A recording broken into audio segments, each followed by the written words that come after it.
Good morning. First, please take a deep breath. Just exhale all the tension. Relax. And then, with this mind, we'll say some opening prayers. All the Mother Sentient beings, especially those enemies who hate me, obstructors who harm me, and those who create obstacles my path to liberation and omniscience, may they experience happiness, be separated from suffering, and subliminally establish them in the state of unsurpassed, perfect, complete, and precious Buddhahood. All Mother Sentient beings, especially those enemies who hate me, obstructors who harm me, and those who create obstacles my path to liberation and omniscience, may they experience happiness, be separated from suffering, and subliminally establish in the state of unsurpassed, perfect, complete, and precious Buddhahood. All Mother Sentient beings, especially those enemies who hate me, obstructors who harm me, and those who create obstacles my path to liberation and omniscience, may they experience happiness, be separated from suffering, and subliminally establish in the precious Buddhahood. Thus, until I achieve enlightenment and perform virtuous deed with the body, speech, and mind, until death, I perform virtuous deed with the body, speech, and mind. From now until this time tomorrow, I perform virtuous deed with the body, speech, and mind. We take refuge in the kind, rooted lineage lamas. We take refuge in the deities, the mandalas, the yidams. We take refuge in all the excellent Buddhas. We take refuge in the perfect Dharma. We take refuge in the excellent order of the Sanghas. We take refuge in all the noble doctors, Dakinis, Dhamma guide, possessor of the eye of wisdom. We take refuge in the kind, rooted lineage lamas. We take refuge in the deities, the mandalas, the yidams. We take refuge in all the exalted Buddhas. We take refuge in the perfect Dharma. We take refuge in the excellent order of the Sanghas. We take refuge in all the noble doctors, Dakinis, and the guidance of the eye of wisdom. We take refuge in the kind, rooted lineage lamas. We take refuge in the deities, the mandalas, the yidams. We take refuge in all the exalted Buddhas. We take refuge in the perfect Dhamma. We take refuge in the excellent order of the Sangha. We take refuge in all the noble Dakas, Dakinis, Dhamma guides, possessor of the eye of wisdom. Page 6. May all Mother Sentient beings, boundless the sky, have happiness and causes of happiness. May they be liberated from suffering and the causes of suffering. May they never be separated from the happiness that's free from sorrow. May they rest in equanimity, free from attachment and aversion. May all Mother Sentient beings, boundless the sky, have happiness and the causes of happiness. May they be liberated from suffering and the causes of suffering. May they never be separated from the happiness that's free from sorrow. May they rest in equanimity, free from attachment and aversion. May all Mother Sentient beings, boundless the sky, have happiness and the causes of happiness. May they be liberated from suffering and the causes of suffering. May they never be separated from the happiness that's free from sorrow. May they rest in equanimity, free from attachment and aversion. Page 11. Unequal refuge, ornament of the world. Your fame pervades the 3,000 walls. You are the victor, Vajradhara, without a doubt. I bow at the feet of Father Jikta Sungun. Continually I think of no one but you. Compassionate one, grant your blessings. Dispel the darkness and surround my heart. Please bless me so that I realize the unliberated nature of the mind. Doji Sanjo Dele Narada Manada Bobada Judenga, Kodasunda Lameza, Dajorama Edam Joyola. So on the Zonda Jujunjelo, Kangada Jong, Wameva Jimeva, Javameva, Tomeva, Wamaka Duma. Tada the Medina, the Banija, the Bars of a Sanjamanam, get the Badella, Gondo, you know, there's a lot of Yoruba, the Namasuki, members of the Brother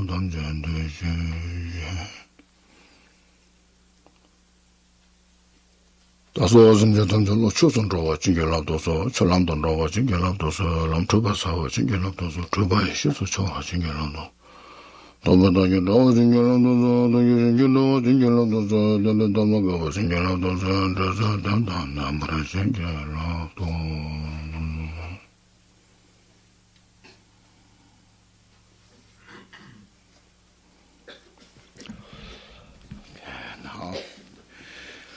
As we are studying the JOL ornament of liberation, and since there's a chapter 21, so we are studying the chapter 6, the karma, and its result.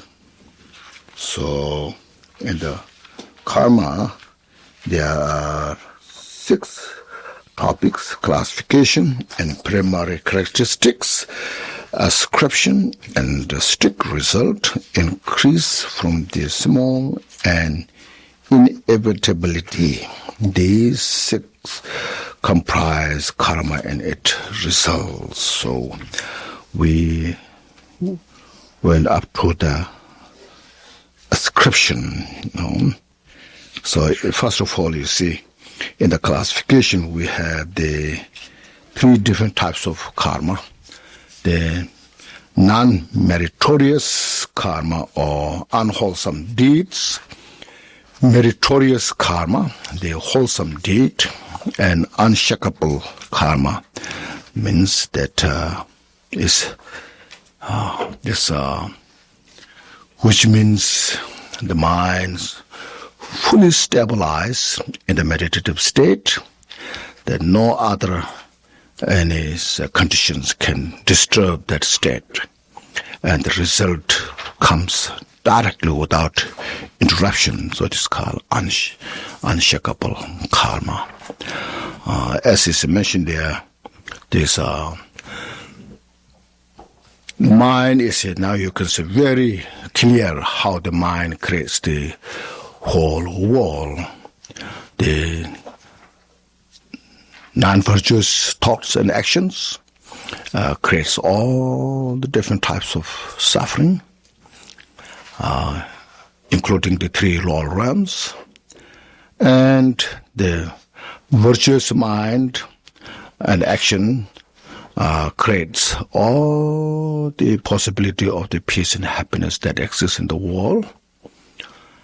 And then through the meditative state of the mind, it creates the higher realm, the form and the formless realm.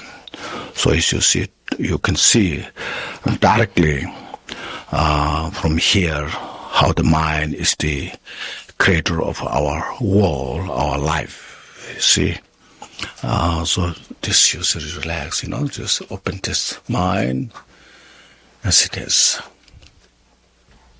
So these are so, as you see, very precious, And then as yesterday we went through the ascription. It means is to the individual. Whatever karma we have, they are just generally they are called individual karma and a collective karma. Individually, whatever we act by ourselves without sharing with others, your own, your thoughts and action, so that the action we put, the result will experience by that individual strictly. It's not shared by any others. Ascription, it's ascribed.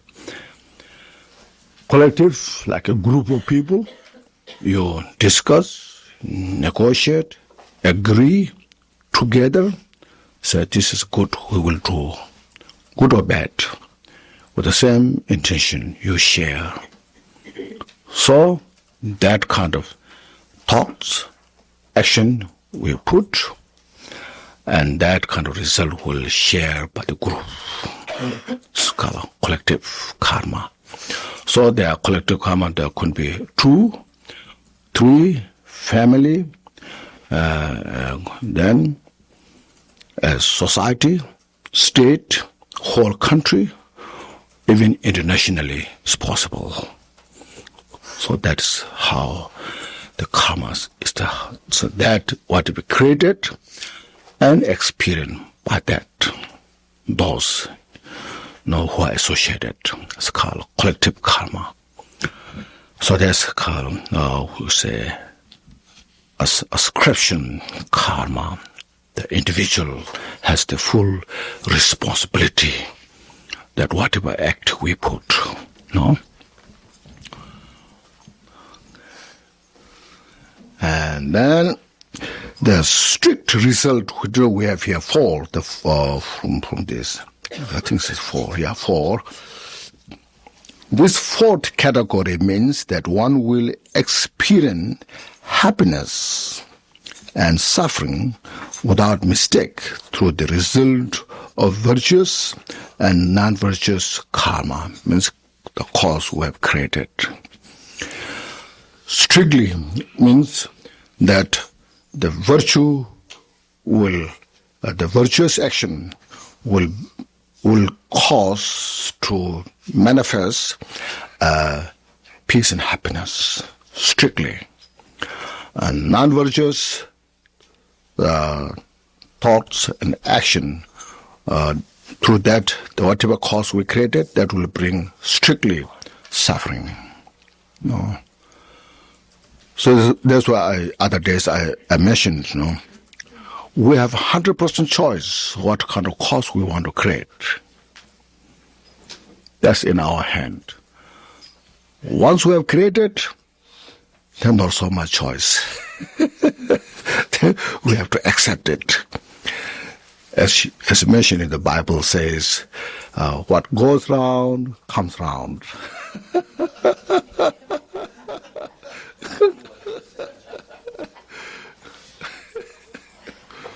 Huh? Oh, you have heard of that? I heard of the expression. Okay, now you know the meaning.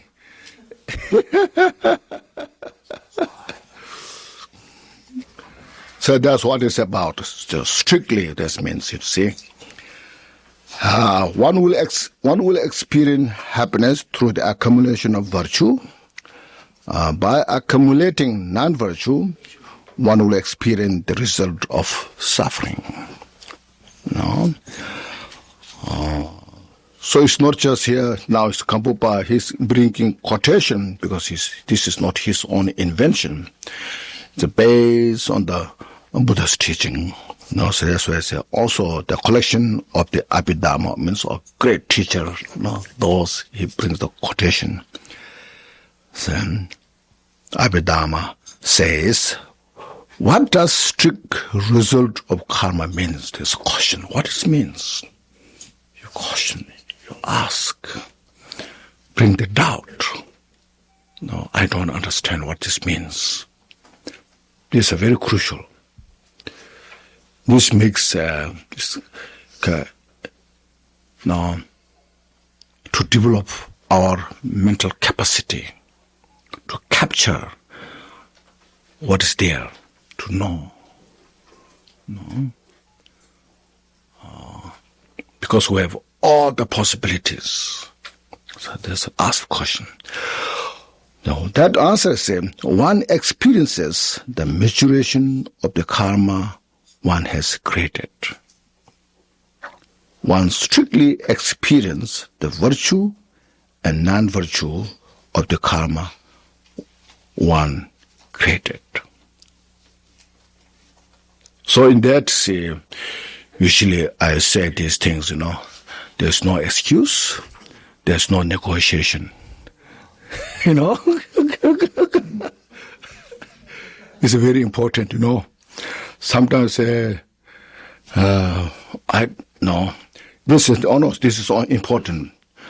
What you can do, what you cannot do. So how much you can do? Like, can you do 1%, 5%, 10%, 50%, you know, 100%? That depends on the individual, how much you can do.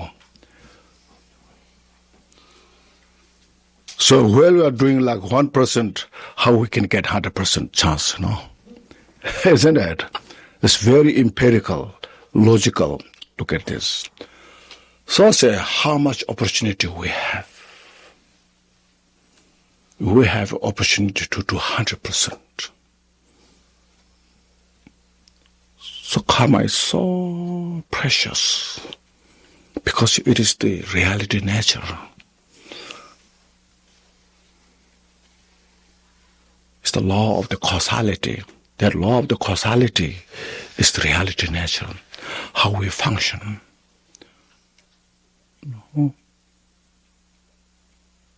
These are more complex and very sophisticated when you go to the karma. Then very high teachings, you know, like this strict result, a creation result. Those Minerva said once, it's easier to understand emptiness than causality, he said. Emptiness, you can investigate. Oh, yes, this not existence, you divide, you know. And then you find, like the quantum physics system, you can find, yes, everything's empty by nature. But then when you come to karma point, very sophisticated, need such a deep mind. That's the meditative concentration. When you have such profound meditation, then the mind becomes more powerful to see things precisely. Our capricious mind, very difficult to capture the meaning. So here this, you know. And from this smaller type of close contemplation, one will achieve happiness through virtue. Suffering results from non-virtue. Furthermore, virtue and non-virtue clearly explain karma and result. So, virtue means positive thought. Absence of these afflictions, obvious afflictive emotions, absence of those, like, you know, as you know, the three portions, the ignorance, the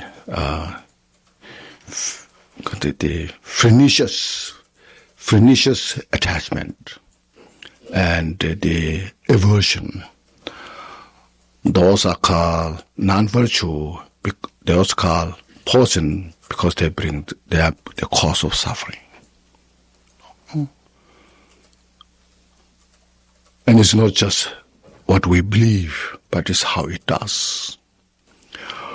On the other hand, absence of these afflictive emotions, then you see, directly you can see how much peace, happiness is there.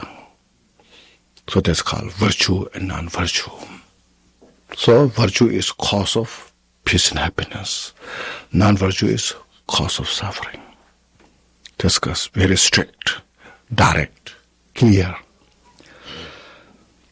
The sutra, the Surata request sutra says, from the hot seed will born hot fruits like hot pepper. If you plant the hot pepper, then will grow hot pepper. from the sweet seed, like a sugar cane sweet seed, will be born sweet fruits. With these analogies, with this example, the wise understand, means the wise one easily can understand. The maturation of non-virtue is hot, means suffering. And the maturation of white, this means the virtue state is sweet, is happiness, peace. Very clear.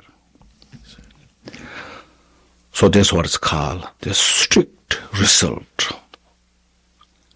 from the cause, what will be created, they will manifest a result according to that cause.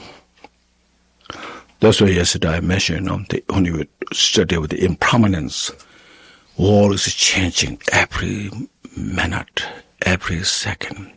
The changing take place according to the cause. Whatever cause we created, and it changes that way. Then you'll look at this. Look at our own mind, Just, when the mind is calm, peaceful, it's changing. Yet there's a peace and happiness.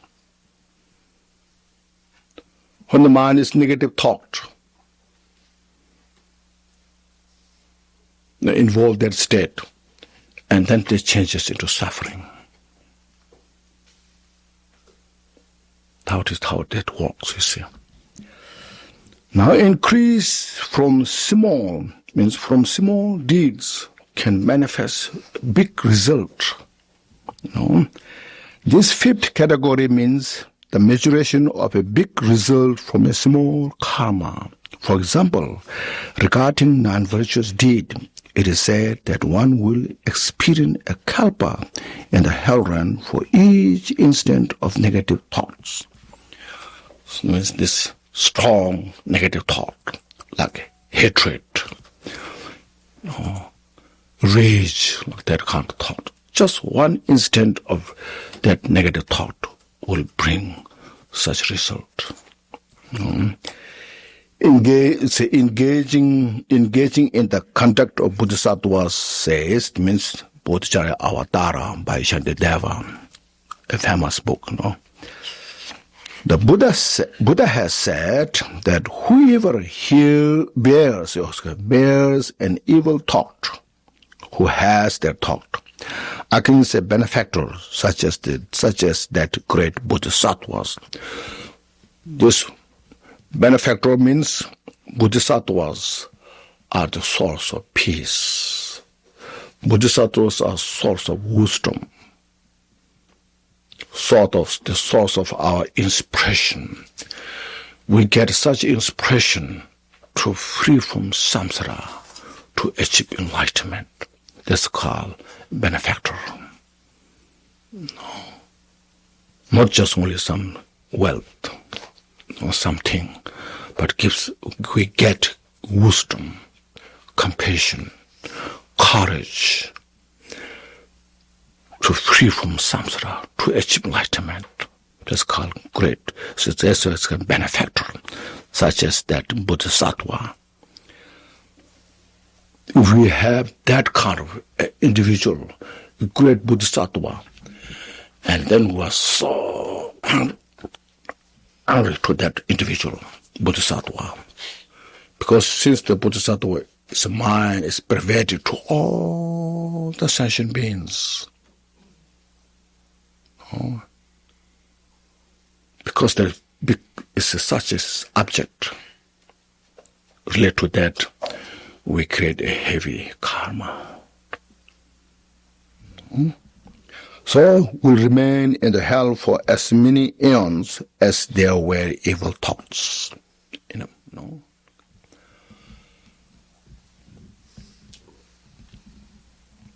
Also, this, first we read this out. By one or two instances of negative speech, one experiences suffering for 500 lifetimes and so forth. A lot of those related stories I have written in the Complete to Buddhist Path. If you read that book, A Complete Guide to Buddhist Path, a lot of stories are put there. You can read in that book. In that book, I mentioned that once, for instance, there's many, but here it's like, say, 500 lifetimes. So one time, a family, their father died. So mother and the rest of the family then took the father's body to the cemetery. And next to the cemetery, there was a monk who was meditating by himself for practice of non-attachment, impermanence, very sincerely. Because he was exposed to the sun and the wind, his skin turned into dark. So the family has a young daughter. So she looked at the monks. She said, "This looks like a crow, no, crow, no." And then there was one great monk, I think. Oh, she created karma to born in the 5 lifetimes crow life. And the mother was so shocked by hearing that. And she went to Buddha. This she didn't mean to hurt the monk. No, she didn't have any negative thoughts, but she said it. Buddha said, "That's right," Buddha said. If she had negative thought, it will bring more suffering. But such a subject, a great meditator, to that, when she said that, so that caused to reborn 5 lifetimes in a crow. So like that. So one speech can make that. Now, for example, for that, you see, we plant one small seed of corn, how much fruit it bears, you see. First of the trunk, all the leaves, and then two or three ear corns, isn't it? And so mostly 2, occasionally there's some 3, when it's very good crop. And each ear, how many, there's what you call that seed, kernels, Look at, see, each corn, each ear has how many, So you look at this, that's how it multiplies. Or if we plant a seed of apple, if you grow one apple tree, how many fruit it bears? For many years, isn't it? And each year, how many apples? So just like example, look at that. Multiplies. So look at this. And then we just look at, and then meditate.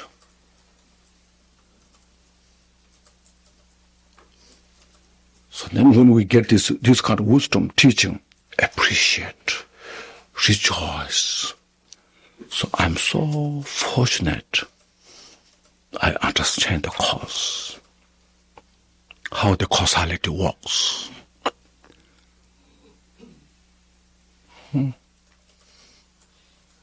So we are so careful. From this, we'll become a better human being, making less mistake. Usually I say, when we study, practice Dharma, we make less mistake, do more, better.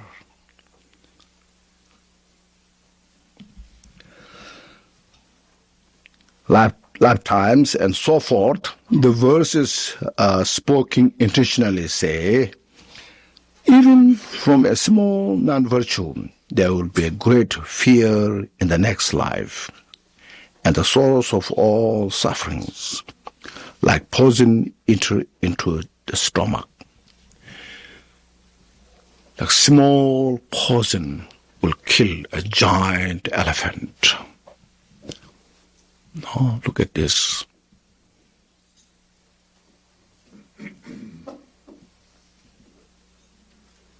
So this here poison has a great significance. When we don't know the food poison, then we have no idea until we get sick. Then we go to the doctor and check up, or the doctor will say, oh, you got the food poison, and we try to get the medicine. But if you know before that, before you got the sick, said some poison went into your stomach, how much you feel? You will try everything how to get rid of that. So likewise, if we create a negative karma, immediately recognize, purify.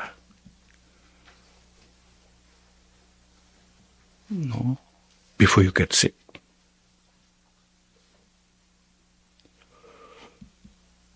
That was the purpose of our study, practice Dharma. The best thing is, of course, not make mistake. If in case we made mistake, recognize immediately and purify for our own interest and interest of others. See?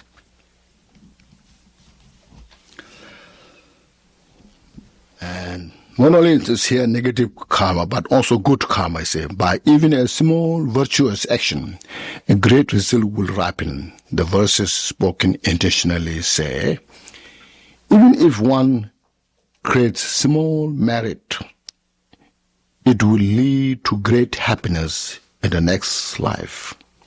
One will achieve a great benefit, like a prosperous harvest. Again, as I mentioned, if we plant a small seed, a big crop will grow. Look at this. For example, like say, if you take refuge in the Buddha, sincerely, so I take refuge in the Buddha. It's a very small thing, but the result would yield to achieve enlightenment, Buddhahood. Because our mind is connected with the Buddha's mind.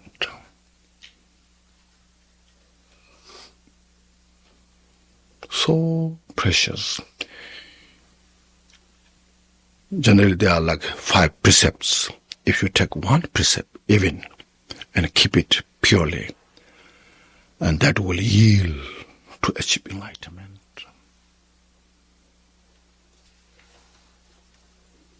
So see both sides, make the, what do you call it? Say, the disadvantage of the non-virtuous action, and look at the advantage of the virtuous action. Then we should discourage to do any non-virtuous deeds or thoughts, and should encourage to do all the good things.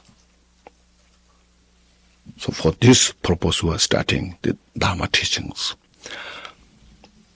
It's not because you are Buddhist, as you know, usually I say, it's not because, it's because our interest is peace and happiness. Our interest is to free from suffering. For that reason, we study these Dharma teachings.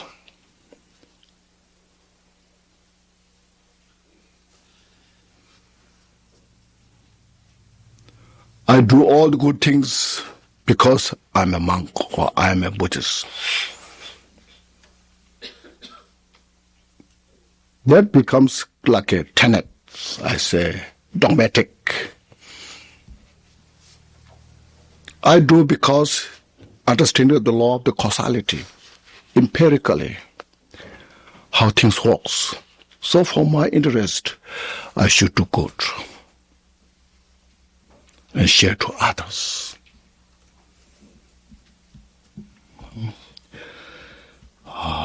This is got it. Increasing from a small thing, a big result will manifest. Now the 6th one, Inevitability means unyielding, infallible. Karma. This sixth category, the inevitability of karma, means that unless the antidote to a karma appears, the result will come without waste or loss. Even though limitless kalpa have passed. Here's this important antidote. As just earlier I mentioned. If we made mistake or created negative karma, acknowledge it and purify immediately. Like feeling, oh, I took the poison. No, I had to get out of that. To get out the poison. That kind of feeling. Bring the antidote in practice.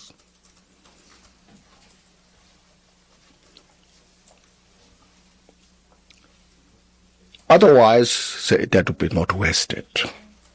It can stay for kalpa. No.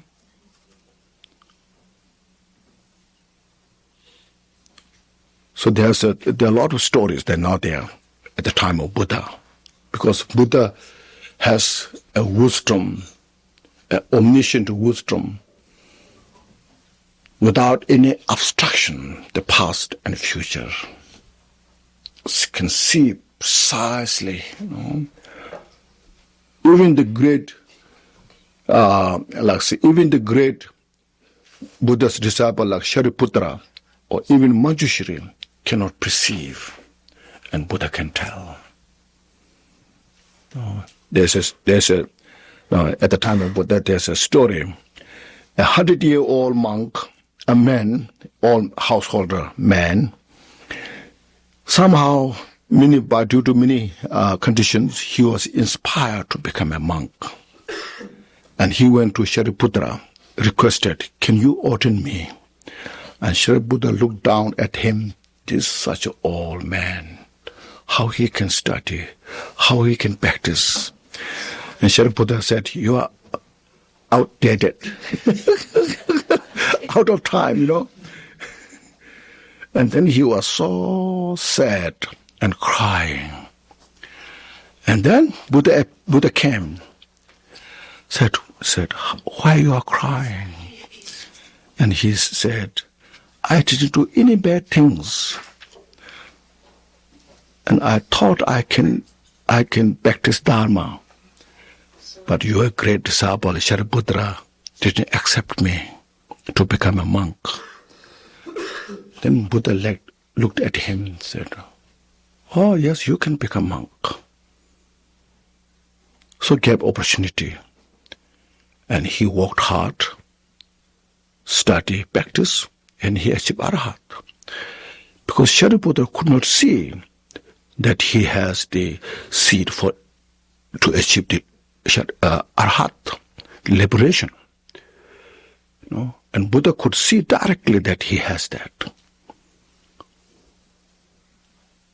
So like that, you see. So we all have opportunity if we make effort. Young or old. Everybody has opportunity. So we should inspire. Because we have Buddha nature,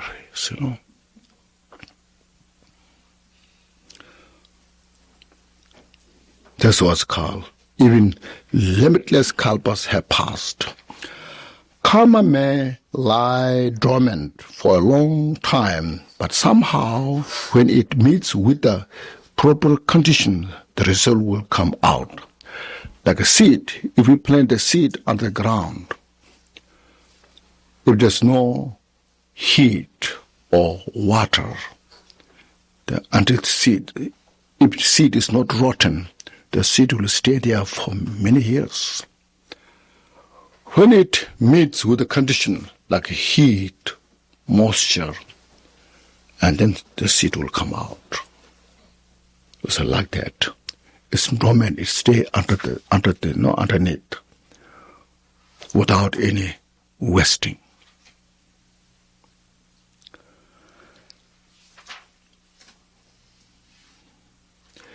Thus, one becomes afraid or cautious now. Is afraid means be cautious of the suffering of samsara and gains confidence in karma and result.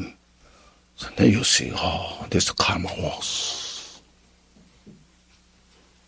Cause. Karma, as you mentioned, as here Drix mentioned, karma means action.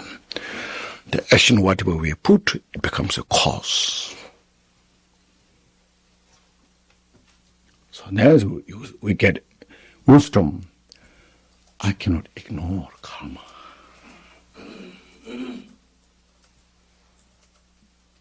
I cannot ignore karma because I don't believe karma. Whether I believe or not believe, karma works.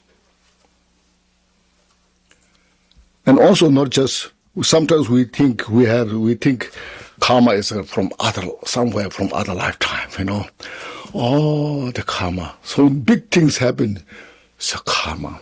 We don't count every small thing is karma, When big thing come, say, this is my karma. But actually, every instant, everything, whatever is happening, is the result of the cause. Moment to moment. Because everything is momentary. Just for example, when the person you don't know on the road, you smile, and that person will smile back to you. It's the result, the cause you created. If we show frowny face, and that person will show also frowny face, It's just immediate result. This was called causality, momentary. If we keep 5 precepts well, kind of study Dharma, develop your mind, bodhicitta. First, you may be not so good person. You're wandering here, there, Then later you say, after some years, that person is very serious. He is changed, starting to respect, love him. That's because he earned that through his cause, the action, First we were showing so good, nice, Then we started going down. What's called derail, isn't it? Going to, what do you call that? Going upside down, Going down. Then people say, he or she used to be a very good person. Now, no, not so good. In decline? Yeah, derailing, Yeah. So that's, you see, it's causality. Every society we have that.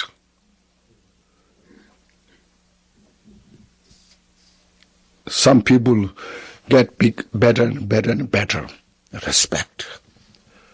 Some people first very good, very impressive, and slowly go down. It's not the karma that we have created. So that's here is saying so precisely, look at this. And then you get deeper wisdom, as I mentioned, from Milarepa's quotation. Karma is a very complex subject. Because our mind is complex, because of that, our mind is so complex, so profound, so many layers like the onions. You just peel one after another, endless layers. Because of that complexity of the mind, karma becomes complex.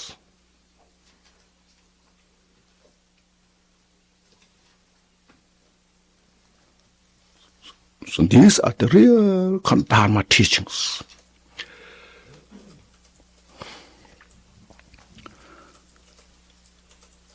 So that's one becomes afraid, you see.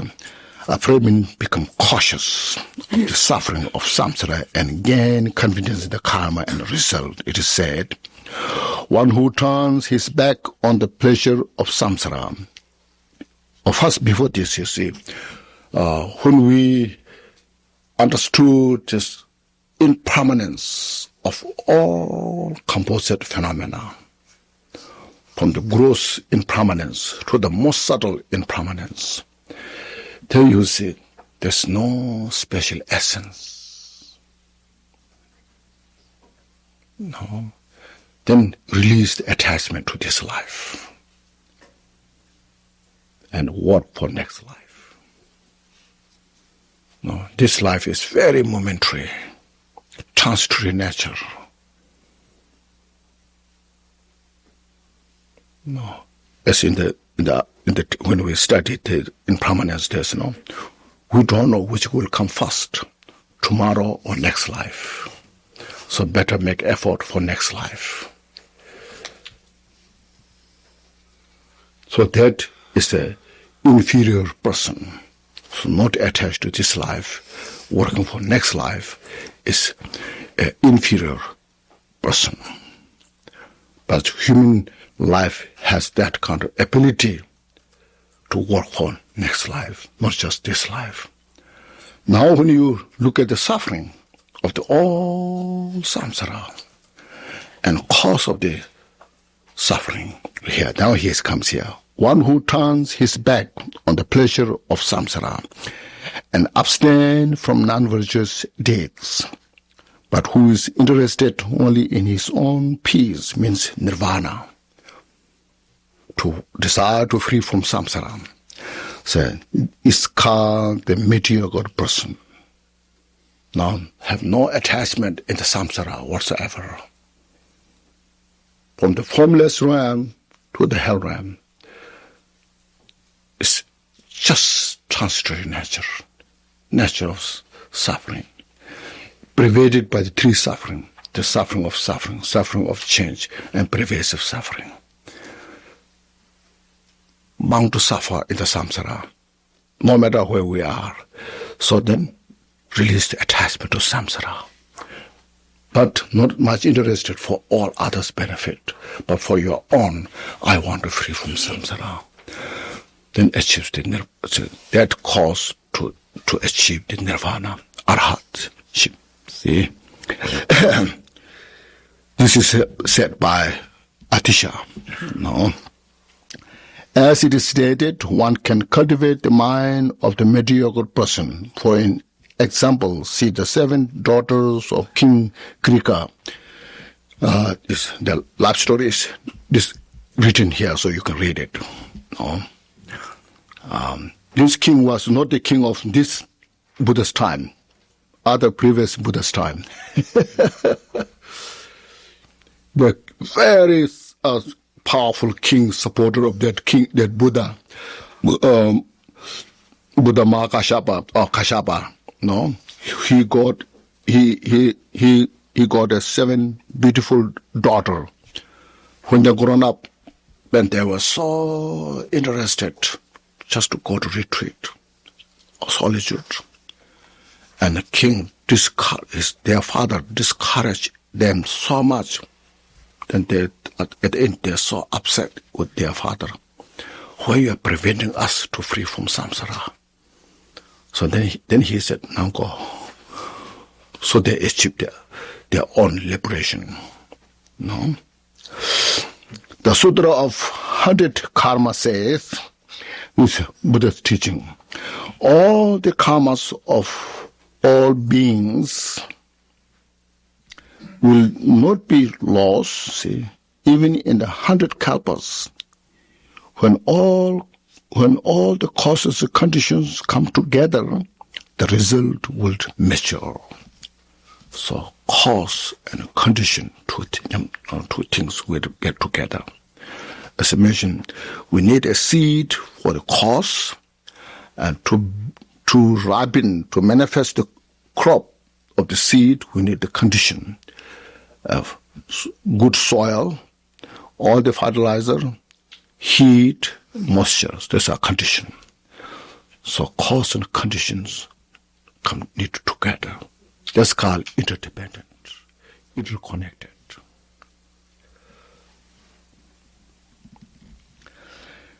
The similar type of close contemplation says, it is possible even for fire to become cold, which is not possible, as he says, still is possible. It is possible even for the wind to be lashed by a rope. Can you lash the wind? Says, it's not possible, but still is possible. It is possible even for the sun and moon to fall to the ground. So tomorrow, said the sun is on the ground. But the measuring of karma is infallible. Says how strict the result will manifest. So look at this.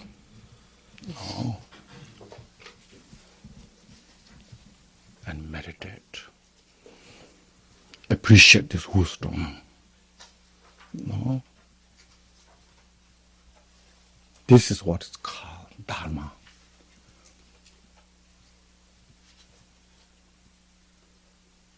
This transcends all the boundaries. It describes the reality nature. Now look at all the suffering of the samsara, the six realms, and the causes of the suffering. Now we get a very good picture.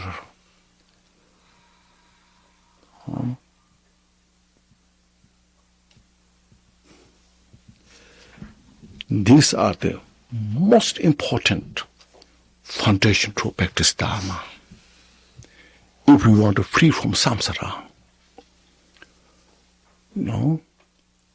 because a lot of Dharma we practice just to enjoy the life, this life, samsaric life. When we cannot get much enjoy from the other material things, then we look at Dharma, maybe there's some special technique. But this will give us profound wisdom.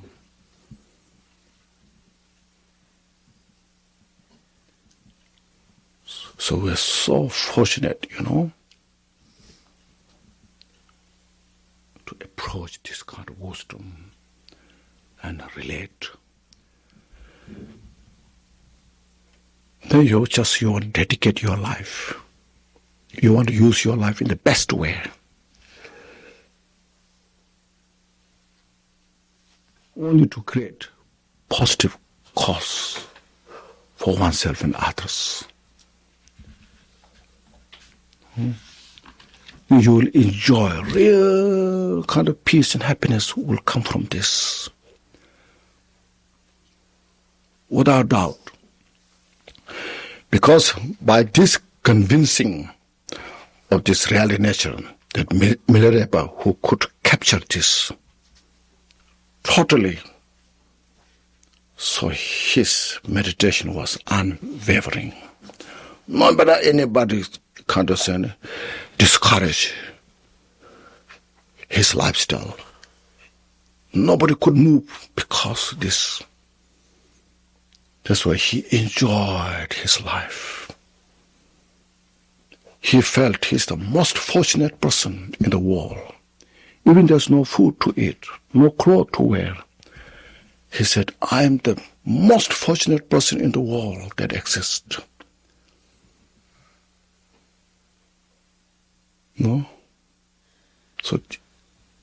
So please, more penetrate. Like read the other books. So look at the more about the causality, karma cause. Look at the more suffering. And then we'll get better understanding.